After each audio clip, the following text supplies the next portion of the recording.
جس نے کلمہ بھی نہیں پڑھا اور صرف کیا ہے ایک بھتیجے کی خوشی کے اوپر آمد کے اوپر وہ آزاد کر دیتا ہے اور اس کو قبر کے اندر فائدہ ہو رہا ہے۔ اور جو امتی حضور کا ہو، جو کلمہ پڑھنے والا نبی کریم صلی اللہ علیہ وسلم کا ہو، جو آقا کے اوپر درود پڑھنے والا ہو، ایمان بھی رکھتا ہو، اس کو کیوں نہیں فائدہ ہوگا؟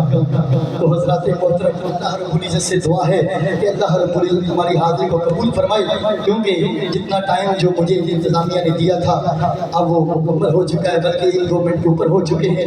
اللہ رب العزت سے دعا ہے کہ اللہ رب العزت ہماری حاضری کو قبول فرمائے، آمین وما علینا الا البلاغ۔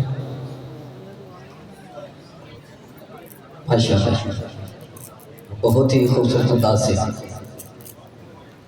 قبلہ قاری صاحب بیان فرما رہے تھے۔